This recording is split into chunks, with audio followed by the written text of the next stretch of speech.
Bonjour à tous et bienvenue sur Crypto House. Aujourd'hui, on a beaucoup de chance parce qu'on a avec nous Lionel Chocron, qui n'est d'autre que le chef de produit de Hedera Hgraph. Et comme on peut le voir ici sur la page web du site, hein, dans la partie équipe, on voit qu'il est en première ligne, en quatrième position. Donc, c'est vraiment une des personnalités les plus importantes de la société. Donc, c'est vraiment un honneur pour moi de t'avoir, Lionel, sur la chaîne. Merci Dani pour l'invitation et bonjour à tout le monde. Alors, avant de commencer dans l'interview et d'aller vraiment dans les questions, je rappelle quand même que j'ai fait une vidéo en février qui présente le projet Hedera Hgraph dans son entièreté. Alors, c'est une vidéo qui fait 28 minutes. Et alors, l'interview, c'est plutôt un complément à cette première vidéo.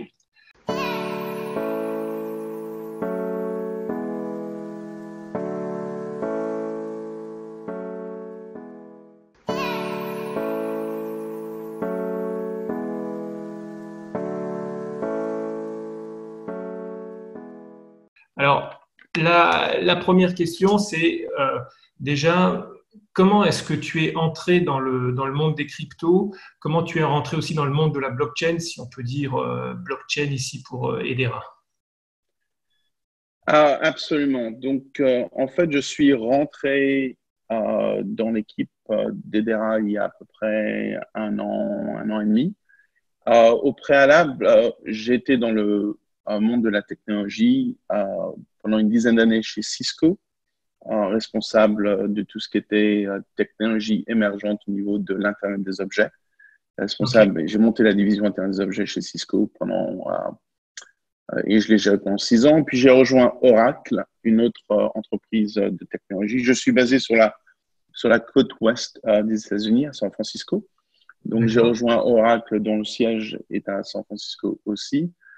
Et j'ai été responsable pendant 5 ans de toute la partie technologie émergente, ce qui comprenait blockchain, mais aussi la partie Internet des objets et la partie intelligence artificielle.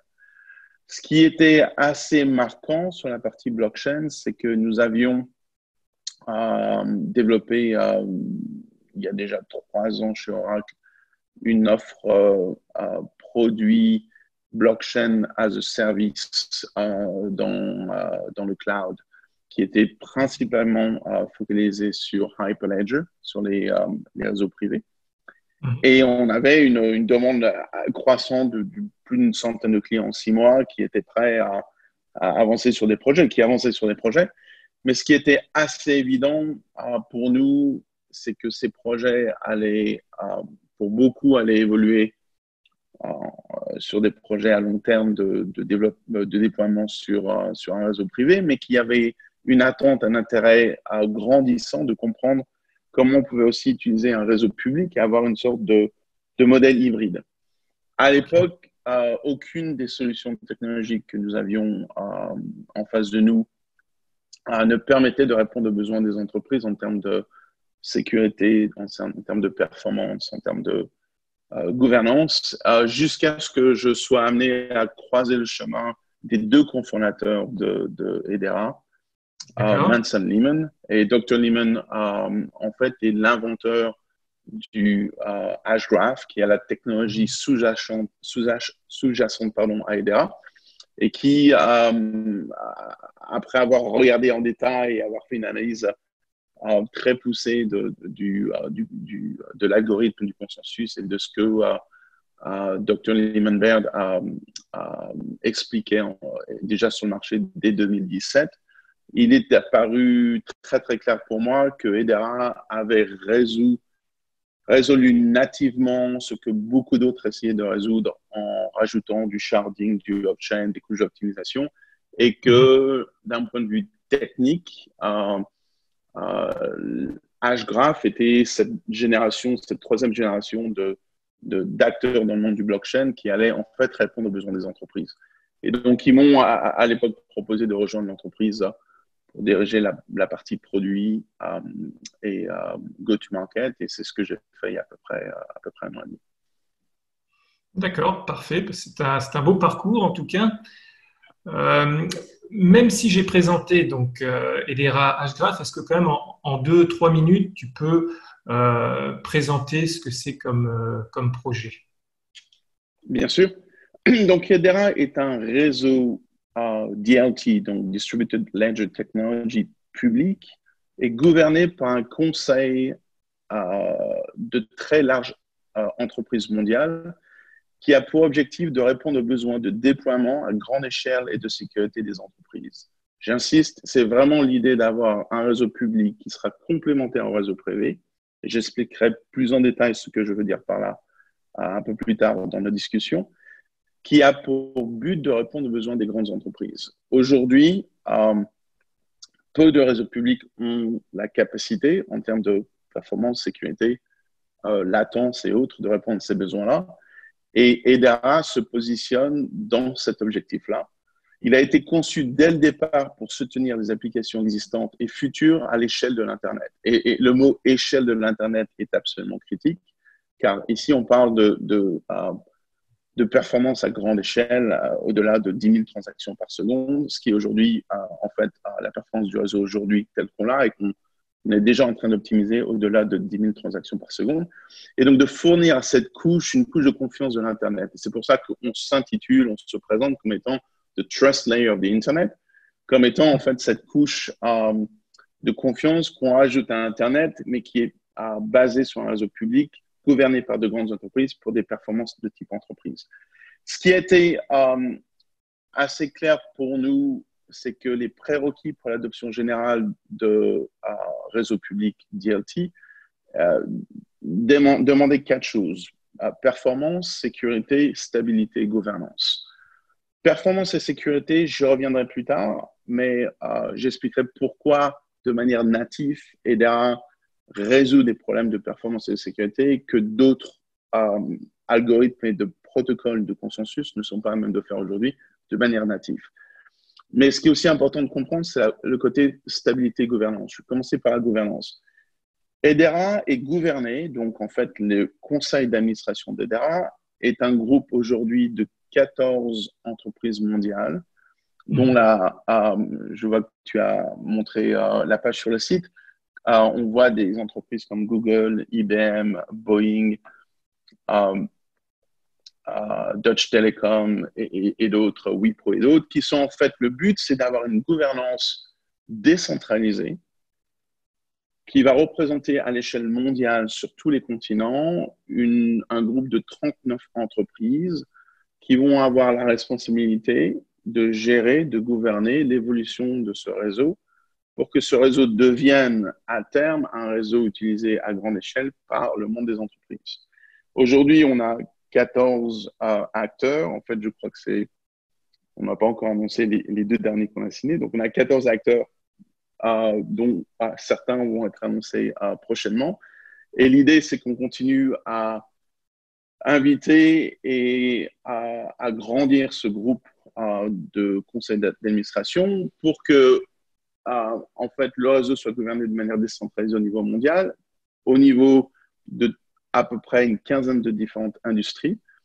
Et les nœuds du réseau, aujourd'hui, sont des nœuds qui sont en fait opérés par ces grandes entreprises. Donc, les nœuds du réseau Hedera qui tournent aujourd'hui sont opérés par Google, par Boeing, par IBM, par Nomura et toutes ces entreprises. Et à fur et à mesure qu'on va grandir le conseil d'administration, on aura un groupe de 39 entreprises qui, dans une première phase, vont être les opérateurs du réseau et les opérateurs des nœuds du réseau.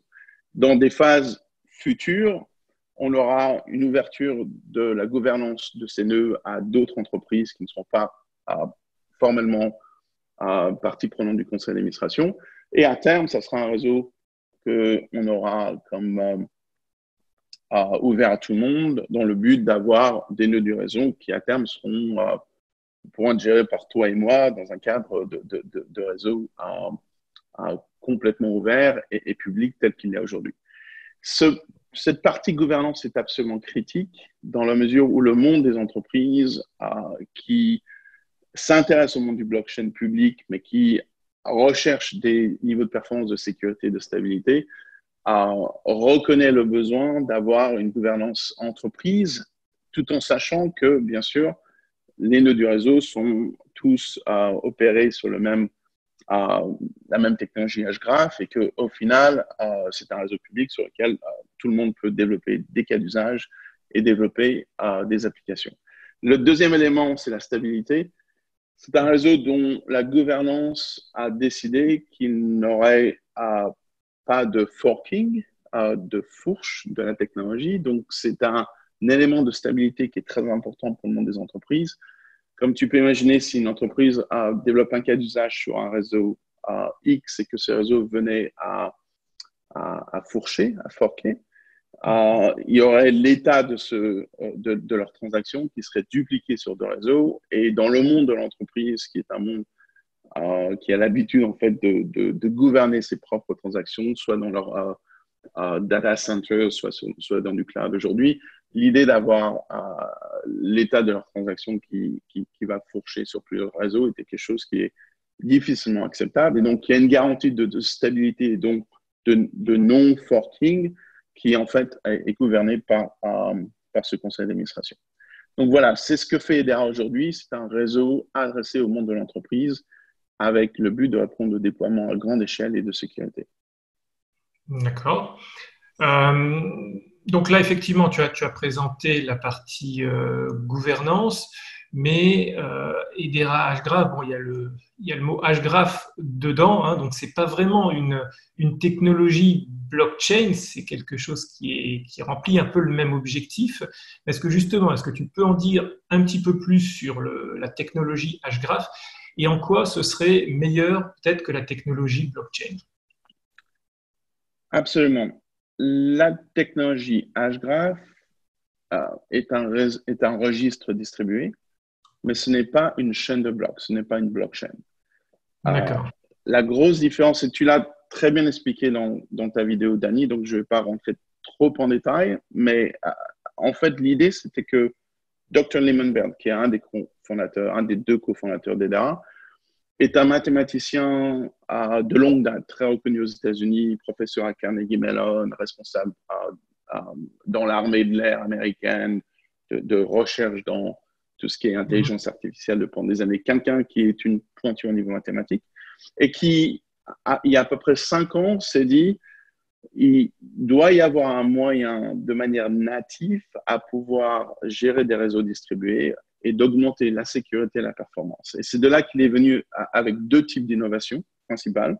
Une que l'on appelle Gossip over Gossip, qui est un protocole de commérage, comme sur tous les protocoles, mais qui a le but d'être exponentiellement rapide en termes de commérage, combiné avec un algorithme de vote virtuel, ce qu'on appelle virtual voting.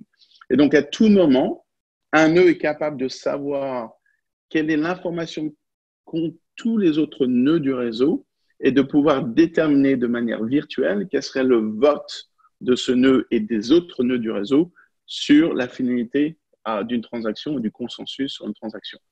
Et à partir de là, en combinant ce protocole de commérage Gossip over Gossip et cet algorithme de vote virtuel, on peut atteindre efficacement et rapidement un consensus sur les transactions qui permet d'atteindre des niveaux de performance qui sont de l'ordre aujourd'hui de 10 000 transactions par seconde. Le réseau est public et tourne à 10 000 transactions par seconde si une application, bien sûr, a besoin de tourner à ce niveau de transaction.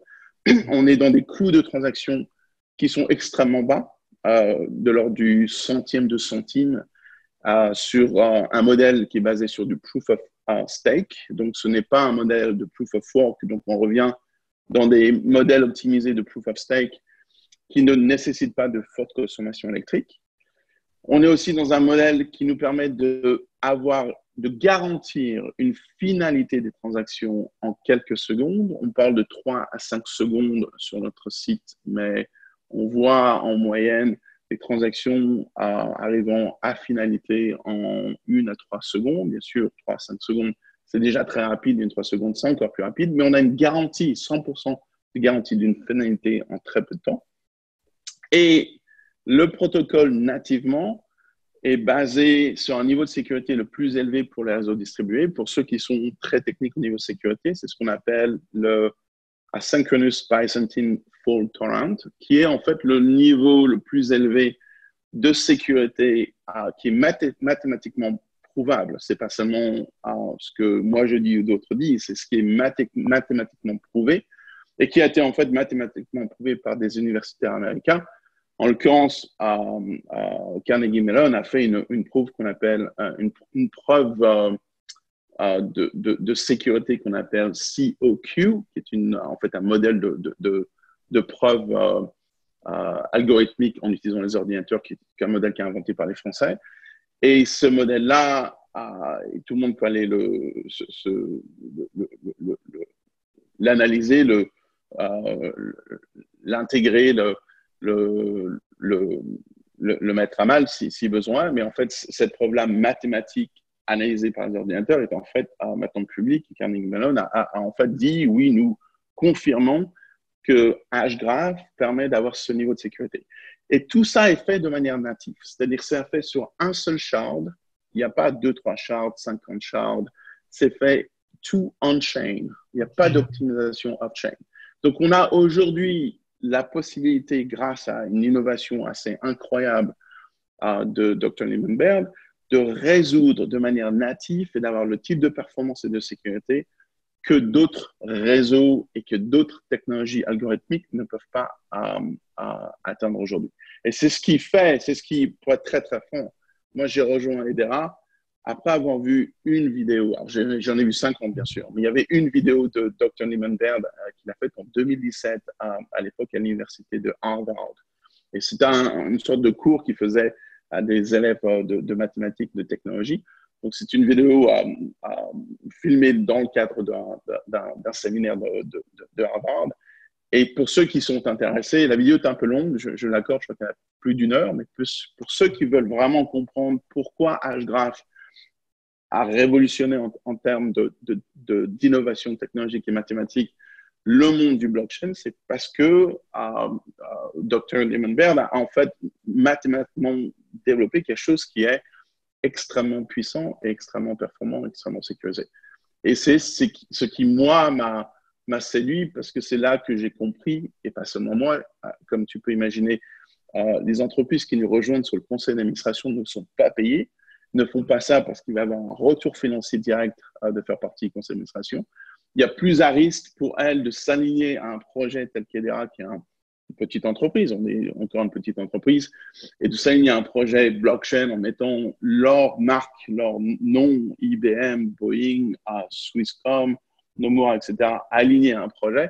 Il y aura plus de risques pour eux d'aligner un projet que de ne pas le faire, mais le fait qu'ils aient pris le temps d'analyser, que leurs équipes de recherche aient pris le temps d'analyser ce que faisait hgraph et de valider la performance et la puissance de l'algorithmique, c'est ce qui leur a convaincu, comme moi, quand j'ai rejoint l'entreprise, de dire on a vraiment là l'opportunité de développer un réseau public qui va répondre aux besoins de l'entreprise. Et c'est pour ça qu'on a ces entreprises mondiales et d'autres qu'on va annoncer dans les prochains mois qui nous rejoignent assez régulièrement maintenant.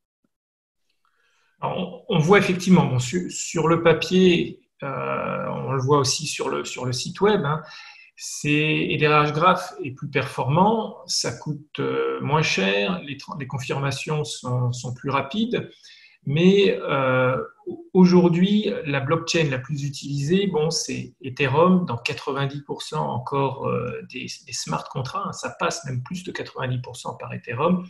Comment est-ce que vous allez faire pour arriver à imposer cette technologie qui a l'air supérieure, mais sur un marché qui est déjà un petit peu en phase de lancement? Donc, sur ce sujet en particulier, notre objectif, c'est de nous positionner comme la blockchain de référence pour les cas d'usage d'entreprise à grande échelle. On est tout juste au début de l'utilisation des réseaux publics distribués pour les entreprises.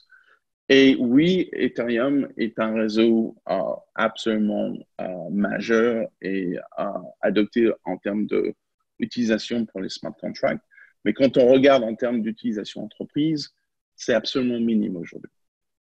Très, très peu d'entreprises, à ma connaissance, déclarent aujourd'hui de faire tourner des transactions en termes de déploiement sur un réseau Ethereum public pour des smart contracts aujourd'hui, en tout cas à grande échelle. Qu'ils aient fait des petits projets, qu'ils aient fait des projets dans un app, qu'ils aient fait proof of concept, absolument, qu'ils aient aujourd'hui décidé qu'ils allaient transitionner une partie de leur workloads, comme on dit en anglais, sur un réseau Ethereum public. Il y a très, très peu de projets qui l'ont fait aujourd'hui. On n'est qu'au début.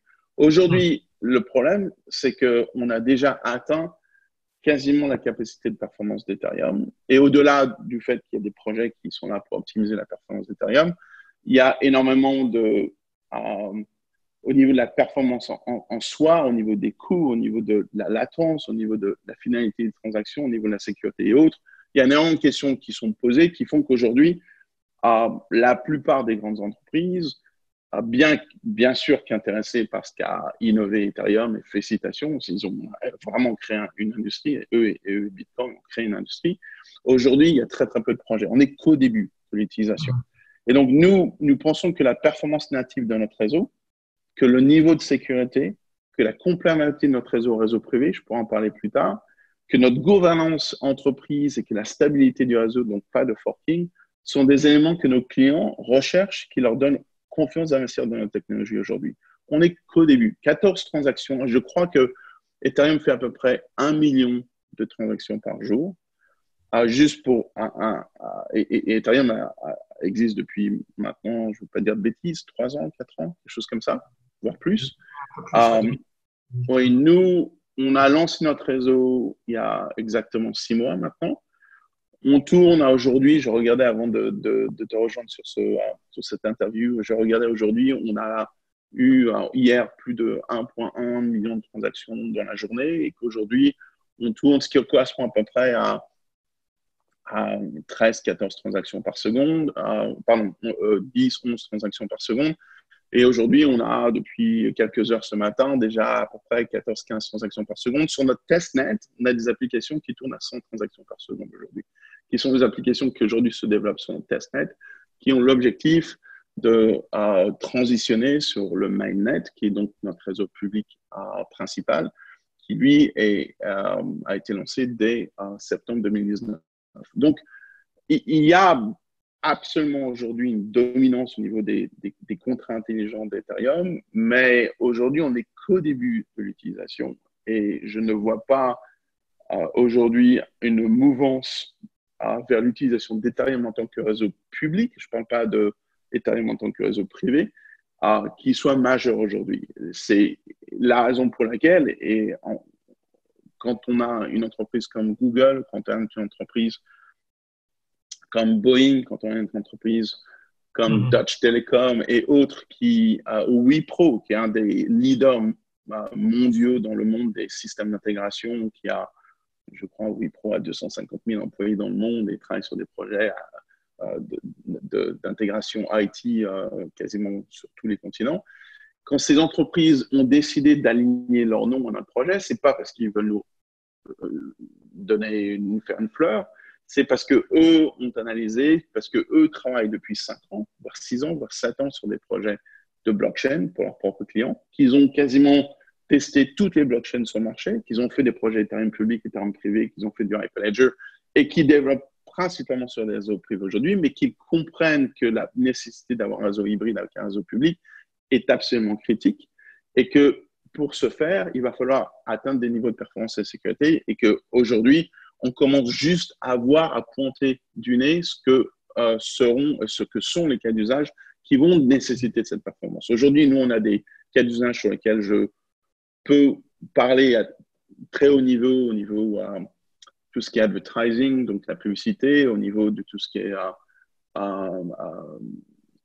gestion des données personnelles, tout ce qui est au niveau d'auditing, de settlement et autres, qui sont des cas sur lesquels on a des projets qui se développent, qui à eux-mêmes, un seul projet sur un seul cas d'usage, auront l'équivalent de 5 fois le nombre de transactions que fait Ethereum au niveau mondial par jour.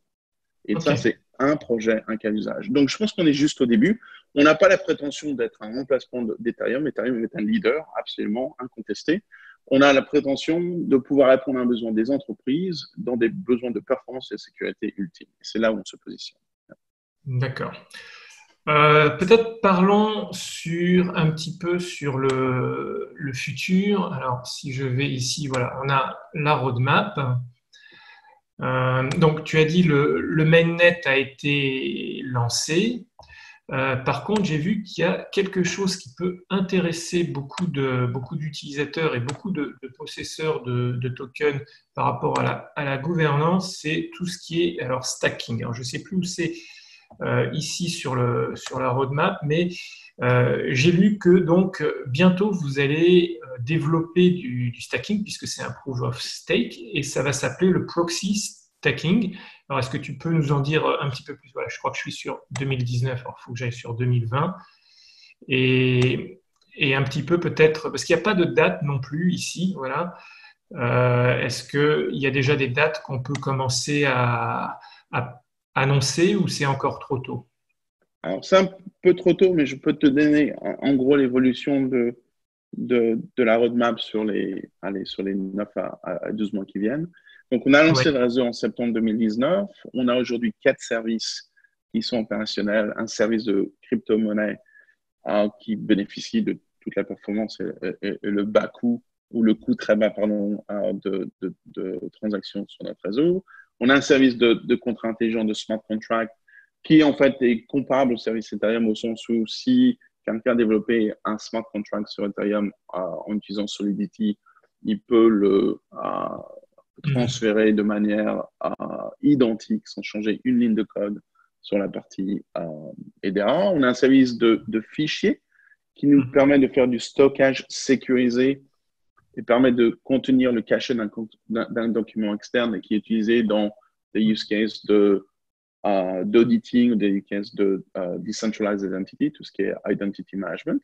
Et on a surtout un nouveau service qu'on appelle le service de consensus, qui est en fait un consensus as a service, donc qui nous permet d'exposer nativement le consensus, l'algorithmique consensus de Hgraph pour en fait permettre à des réseaux même privés comme Hyperledger de utiliser notre consensus comme un consensus as a service pour étendre et être complémentaire aux réseaux privés tels que Hyperledger. Donc Hyperledger peut aujourd'hui, on a déjà un plugin qui est existant, on travaille avec eux, utiliser notre consensus as a service comme service ordering, comme élément qui permet de gérer et de séquencer les transactions sur un réseau privé. Donc, on a déjà ces 4 services qui sont en place. Et le dernier service de consensus, c'est un service qui nous, en fait, nous permet non seulement de travailler avec les réseaux privés, mais aussi de développer nativement en s'intégrant à des logiciels aux couches supérieures, à développer des cas d'usage à grande échelle sur, comme je dit avant, tout ce qui est paiement, settlement, auditing et autres. Ça, c'est là où on en est aujourd'hui. Maintenant, si on regarde dans les 3 mois qui viennent, il y a 2 ou 3 étapes importantes que l'on a devant nous. Une première, on va en fait lancer ce qu'on appelle notre Open Reviews. Donc, le code aujourd'hui va être disponible pour tout le monde. 99% du code et sera open source. Une autre d'accord. partie sera ce qu'on appelle Open Review, c'est-à-dire tout le monde pourra voir le code, le prendre, le tester, le compiler chez soi.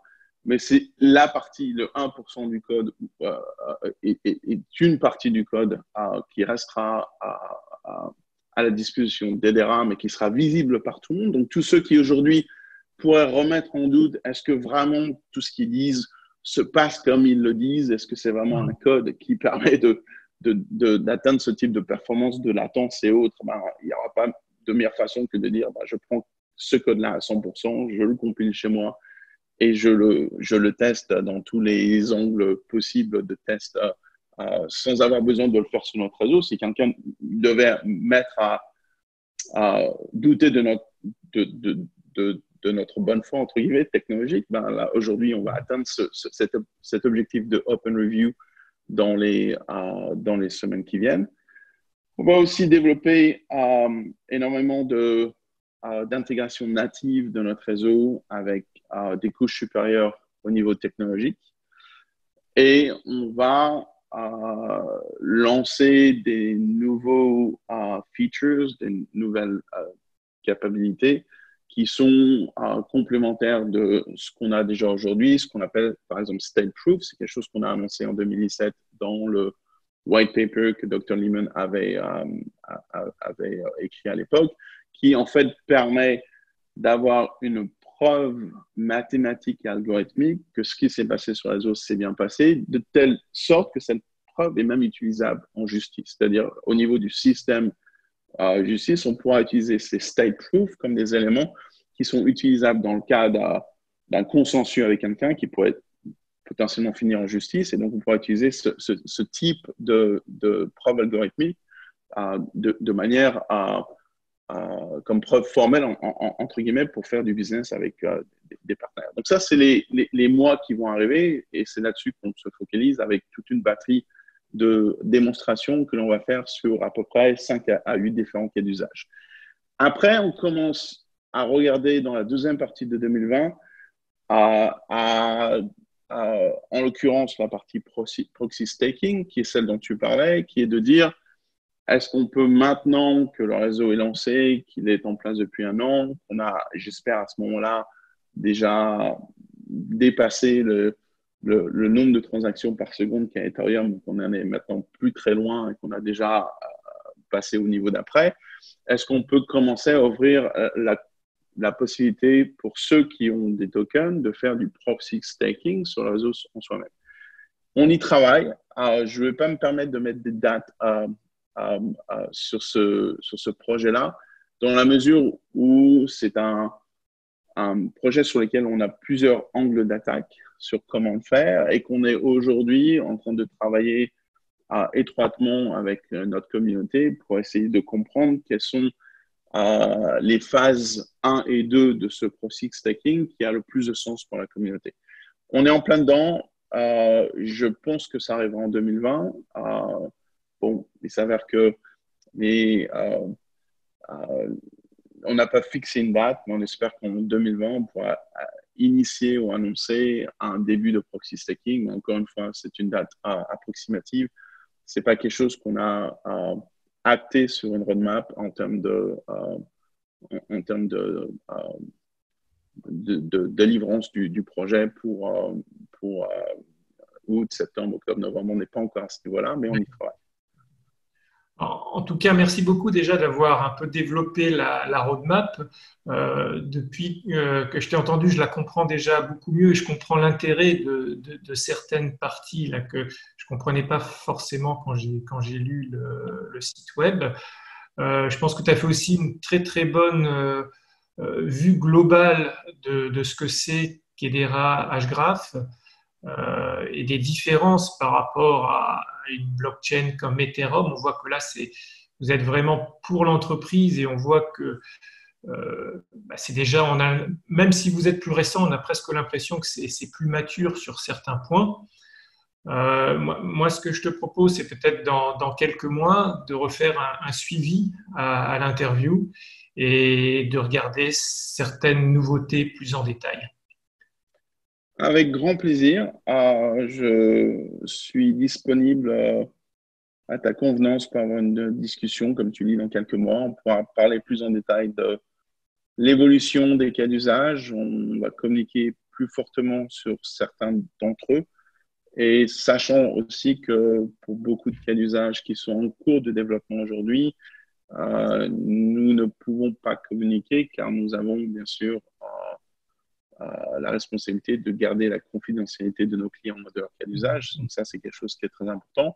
Je peux aussi vous parler plus ouvertement des cas d'usage de plus petites entreprises, donc ce qu'on appelle les dApps, qui, elles, commencent à développer des cas d'usage très intéressants. Et en l'occurrence, alors qu'on est en pleine crise sanitaire dans le monde, on a aussi 2 ou 3 projets dans lesquels notre technologie va être utilisée dans des solutions sanitaires en termes de testing à grande échelle. Et donc, on pourra en parler aussi si ça t'intéresse. En fait, ça, on en parlera dans quelques semaines publiquement. Mais lors de notre prochaine discussion, avec plaisir, je pourrai rentrer en détail dans des cas d'usage plus particuliers pour expliquer comment la chaîne est utilisée aujourd'hui et sera utilisée demain pour ces cas d'usage d'entreprise.